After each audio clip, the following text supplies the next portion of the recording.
Welcome back on our channel happy life. कैसे हैं आप सभी? आई होप खुश होंगे एंड हेल्दी होंगे। तो देर ना करते हुए हम सीधे टॉपिक पर आते हैं। आज का टॉपिक है समझौतावादी होना किस हद तक सही है।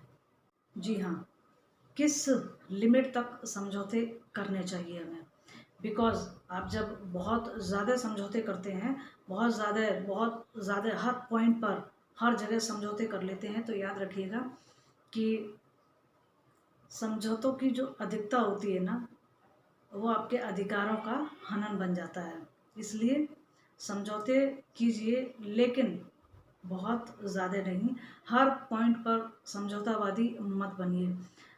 समझौतावादी मतलब इसका हम क्या निकालेंगे? समझौते हर जगह होते हैं। आपकी फैमिली में होते हैं, आस पड़ोस में होते हैं, आपके ऑफिसेज में होते हैं, उस जगह जहाँ आप वर्क करते हैं।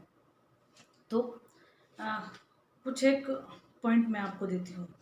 जैसे ऑफिस में कोई बहुत तेज़ है और आपको पिंच कर देता है, कुछ भी बोल देता है, और आप सोचते हैं कि छोड़ो कोई बात नहीं, या आपके सीट का काम उसको दे दिया जाता है बहुत चालाकी से। आप समझौता कर लेते हैं कि चलिए कोई नहीं, इग्नोर कर देते हैं। आप समझौता कर लेते हैं कि कोई बात नहीं, जो हो गया सो हो गया।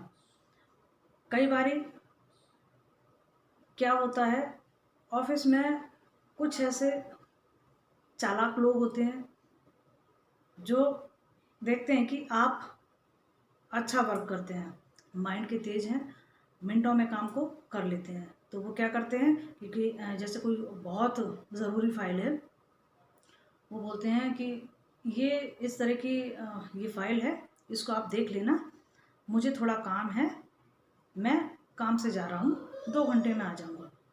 आपने वो फाइल अप टू डेट बढ़िया कर दी और तैयार करके टेबल पर रख दी, और उसकी प्रिपरेशन जो थी इतनी अच्छी हुई, आपने इतना अच्छा वर्क किया उस फाइल पर कि उसकी बहुत वाहवाही हुई। मतलब काम तो आपने किया और वाहवाही किसने लूटी? अगले इंसान ने। तो कितना समझौतावादी बनेंगे? आपके हिस्से का काम कहीं चला गया, किसी के हिस्से का काम आपने किया और क्रेडिट किसी और ने लिया।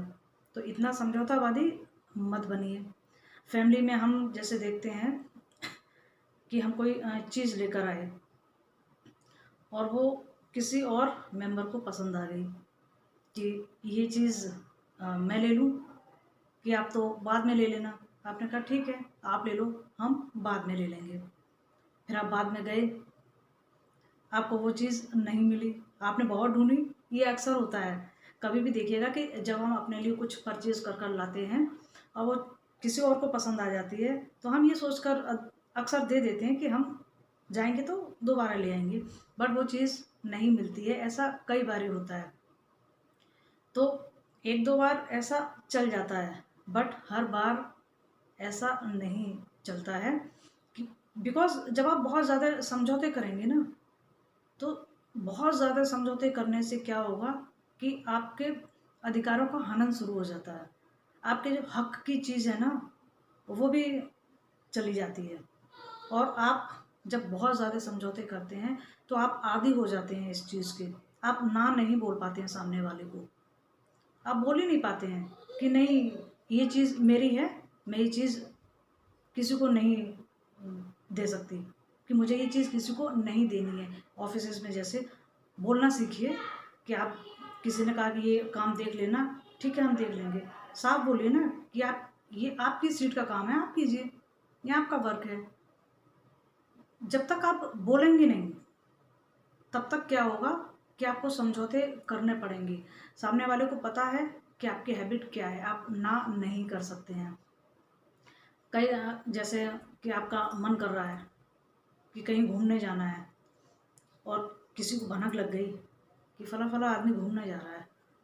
उसने देखा कि ये मना नहीं कर सकता है, इसकी तो आदत है, ये तुरंत ही मान जाता है कि उसने क्या किया कि झट से आपको बोला कि ऐसे ऐसे बहुत ज़रूरत है, पैसों की नीड है, आप हमें हेल्प कर दीजिए, आकर हम आपको ये मनी बैक कर देंगे। आपने देखा कि अगला इंसान तो बहुत परेशान है कि हेल्प करनी चाहिए, बिकॉज आप मना नहीं कर पाते हैं, हेल्पिंग नेचर के हैं। तो आपने क्या किया कि अपना प्लान कैंसिल करके वो पैसा उसको दे दिया, और उसने क्या किया, उसी पैसे का इस्तेमाल करके या तो वो घूमने चला गया या उसने अपने फैमिली की कोई ज़रूरत पूरी कर ली। यहाँ क्या हुआ, आप मन मार कर रह गए, जबकि प्लानिंग आपकी थी, जाना आपको था। इस तरह के हम बहुत सारे पॉइंट देखते हैं। तो मेरे कहने का मतलब यही है कि समझौते कीजिए। समझौतावादी होना बहुत अच्छी बात है। समझौते होने से शांति रहती है, बिकॉज़ जब आमने सामने के दोनों ही लोग अड़ जाते हैं किसी चीज़ पर, तो वहाँ अशांति होने की पूरे चांस रहते हैं। तो समझौतावादी होना भी चाहिए, लेकिन हद से ज़्यादा समझौतावादी होने से आपके अधिकारों का हनन होने लगता है। इसलिए बहुत ज़्यादा समझौतावादी मत होइए और अपने हक के लिए बोलना सीखिए, बिकॉज़ जब तक आप बोलेंगे नहीं तब तक सामने वाले को ये चीज़ समझ में नहीं आती है, बिकॉज़ उसको तो आदत पड़ी हुई है आपके समझौतावादी होने का फ़ायदा उठाने की। तो ये चीज़ बोलिए, क्या सही है क्या गलत है, और हर बात पर समझौता मत कीजिए। कभी कभी समझौते बहुत भारी पड़ जाते हैं। तो आज का यही मैसेज है कि समझौते कीजिए, लेकिन उतने कीजिए कि आपके अधिकारों का हनन ना हो। अपने अधिकारों को सेव कीजिए, समझौते भी कीजिए और अपने अधिकारों को भी सुरक्षित रखिए। तो यही था आज का वीडियो दोस्तों। वीडियो पसंद आया हो तो इसे लाइक एंड शेयर करना मत भूलिएगा, एंड मेरे चैनल को सब्सक्राइब नहीं किया है तो सब्सक्राइब कर लीजिए। Till then take care and bye bye.